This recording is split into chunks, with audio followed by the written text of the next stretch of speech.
I'm Lekha. Welcome to the series of news podcasts by Sosane Classes. Today we'll be picking up two areas of relevance for UPSC. So in today's news podcast, we'll be discussing the articles on Iraq and US and then the deputy speaker's vacancy and their role. So the first article is on the deputy speaker. It reads, Congress renews campaign for deputy speaker's post. This article is not so important for its facts, but we will delve a little further to understand it from a polity perspective for GS paper 2 on polity and governance. So we'll quickly skim through the article. The Lok Sabha has not had a deputy speaker for the last 15 months. Instead, a panel of MPs has been assisting the speaker, and this panel of MPs is constitutionally mandated. And the another important statement made is already a year has elapsed, but still the Lok Sabha is deprived of having a deputy speaker, as it appears a one-horn chair of the lower house, while Rajya Sabha has been on the verge of electing the deputy chairman. So it is just saying that since 15 months there is no deputy speaker and Rajya Sabha is electing their deputy chairman. So there has to be some sort of progress in this regard. So now let's go further and see why is there an inordinate delay in appointing the deputy speaker, what is the role of the deputy speaker, and then we'll compare it to vis-a-vis that of the speaker. So in reference to this article, we'll see that the government is not willing to let any staunch opposition party get foothold in the legislative business in the Lok Sabha. It has no ally that it trusts so that they can appoint them as the deputy speaker, and it is just a general convention that opposition party is given, the major opposition party is given the role of deputy speaker. Next is that the conduct of the Lok Sabha proceedings is not hampered in the absence of the deputy Lok Sabha speaker. This is because there is a 10-member panel which is constitutionally mandated to be appointed in absence of the speaker and the deputy speaker to preside. And the constitutional office of the deputy speaker is more of symbolic of a parliamentary democracy than some real authority. This is a very important point to note. The election of the deputy Lok Sabha speaker did not take longer than 17 days for the first Lok Sabha till 1989, and with the usual time being 7 days. The average of appointing the deputy speaker is 7 days, and usually in the first meeting of the Lok Sabha, the speaker and the deputy speaker are appointed.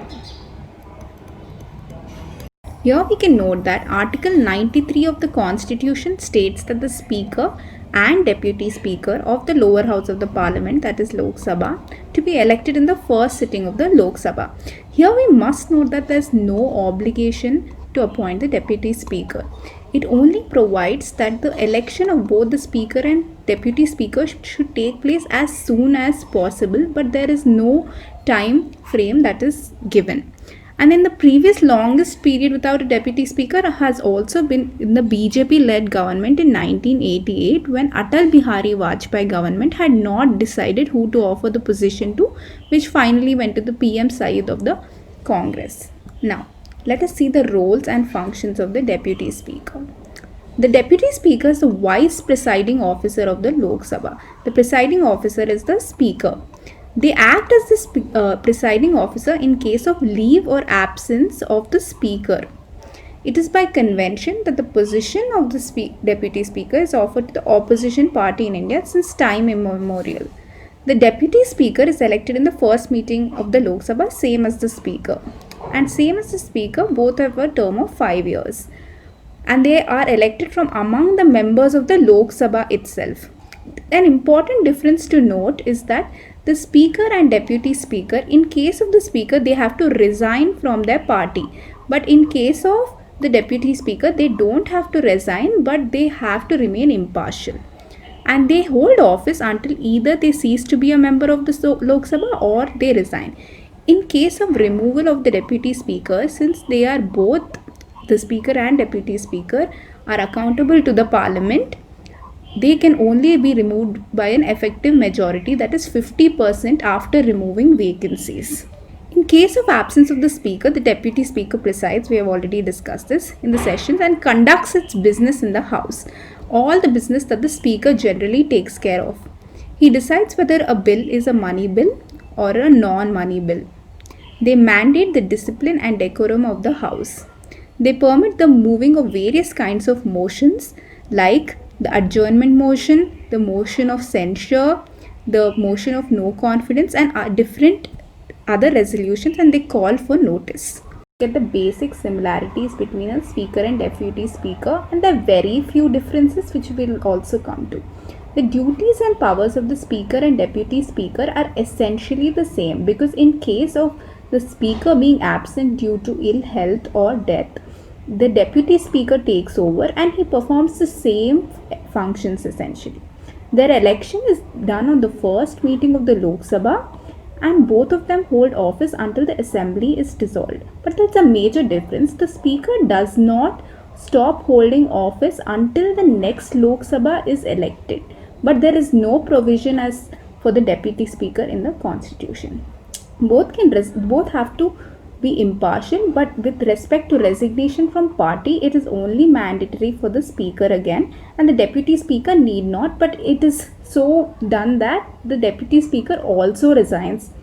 For the removal, there's an effective majority that has to say that they have to go, that is 50%, and they can also vote, but their vote can't be a casting vote in those proceedings, and they can't preside over these proceedings. And other than that, there is nothing else, only that the speaker is more often in limelight, and only in his absence the deputy speaker comes about. So that is it.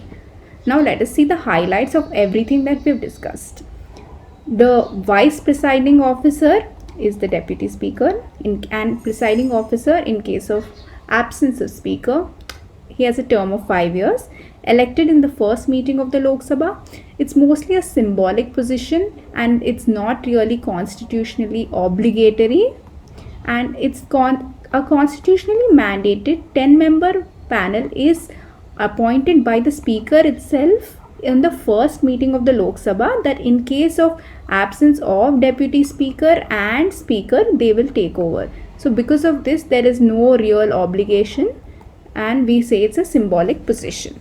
Through our second article, which deals with US and Iraq. The title reads, US to reduce troops in Iraq to 3,000.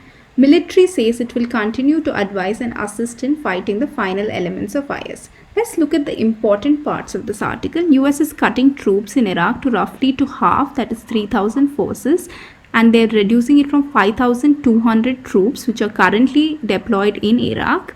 And this is a statement made by the General of US. Let's go through it. This reduced footprint allows us to continue advising and assisting our Iraqi partners in rooting out ISIS.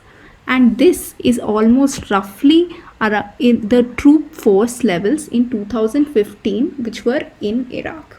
Now post this, we'll see in reference to the article various points, and we'll reiterate them and discuss them. We'll see the genesis of the problem in Iraq and what is Islamic State and what are their goals. In reference to the article, we had already seen the troop levels are being cut in Iraq to almost half, from 5,200 to 3,000. Post this, the US will continue assisting and advising Iraqi security forces in dealing with IS, which is Islamic State.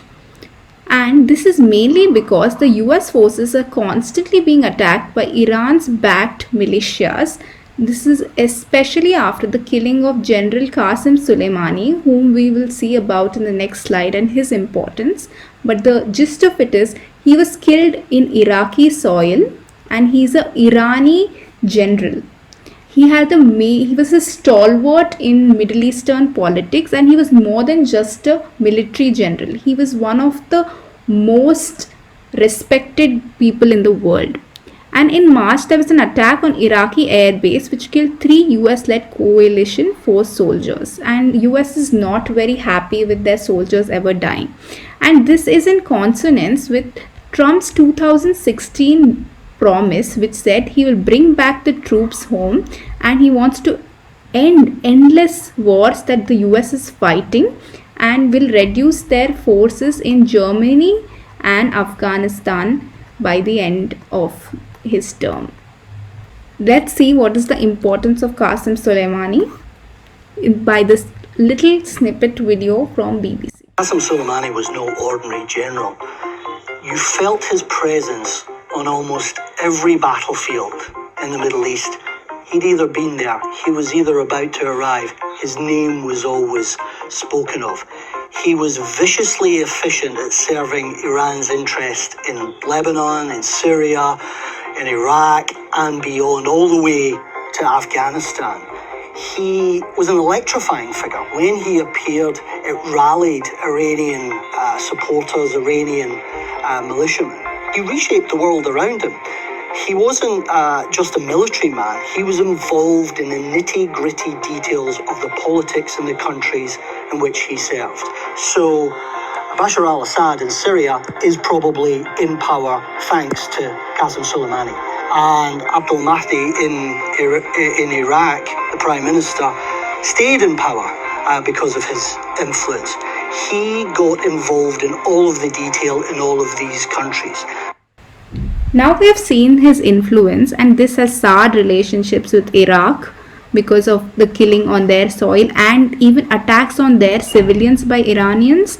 And Iran and US have already had very terrible relationships which has worsened them. Started providing military strategic support to Iraq and Kurdish forces since 2014.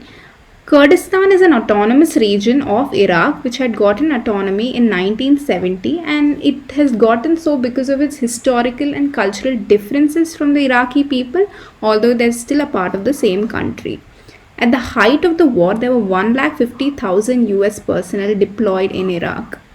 9 other countries are helping US fight the Islamic State on Iraqi soil, and some of them are Australia, Belgium, and Canada. In 2017, US-led coalition forces and Iraq recaptured all the territory which was captured by IS. So basically this war had begun in December 2013 and ended in December 2017. It started as an insurgency which then grew into a full-scale war.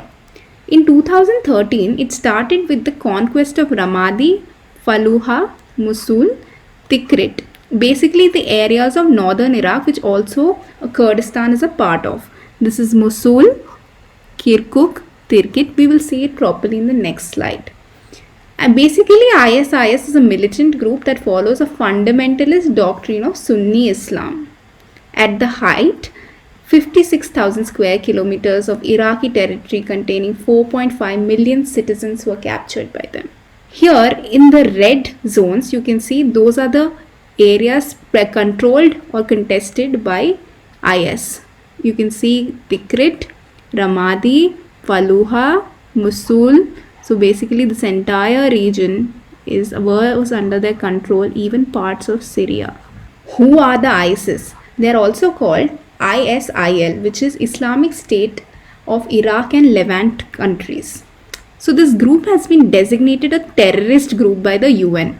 It is known for its videos of beheadings and other types of execution of soldiers and civilians, including journalists and aid workers, and it destroys cultural heritage sites. It has also conducted attacks in Syria because ISIS is the full form of Islamic State of Iraq and Syria when it had captured major parts of both, and both government forces and opposition forces have conducted attacks on this. The adoption of the name Islamic State is because of their claim of being a single worldwide caliphate. They follow Sunni Islam and they want to apply Shariat law in the entire world. And it's currently operational in 18 countries, including Pakistan and Afghanistan. So let's see the highlights of what all we have discussed. Since 2014, US is aiding Iraq against IS. Iraq's increased capability to fight has led to US forces removing themselves from their country. The death of General Soleimani is a sour patch and has increased tensions in the area. IS had captured large swaths of Iraq and it wants to build an Islamic caliphate around the world. Some daily practice questions which are available on the website of sosanclasses.com. Let me read out some of the questions for you. These are from your mains paper. The first one is from the general essay paper. In the face of Indo-China standoff, how important is it to rethink the Indian defense doctrine? From GS paper 2. Discuss the trade relations of Israel, India and China amidst the fast changing global political scenario. From GS paper 3. According to the WWF's Living Planet Report 2020, discuss how our relationship with biodiversity and nature are unraveling. From GS paper 2 again, this is a short question. Who held the first Indo-Pacific trilateral dialogue and what are its objectives? Please try out these questions at home. And you can find the answers at Susain Classes website. Now for prelims practice questions. What is the new UK internal market bill called as? The options are Ireland Peace Process, Rogue Bill, Legal Safety Net or none of the above. The yesterday's prelims practice question was based on inauguration of Patrika Gate and there were options and you had to select which one of them are true. So one is that it has been recognized as a UNESCO World Heritage Site, it depicts the cultural and artistic heritage of different regions of Gujarat, or the iconic gate was built as a monument under Mission Anupam. The correct answer is A, one alone. The iconic gate was built as a monument under Mission Anupam. You can read the note here and please try out all our questions and get back to us. This is a wrap on Your News podcast. Tomorrow is another day with another news. Please leave your comments and reviews in the comments section below and subscribe to our channel for daily updates.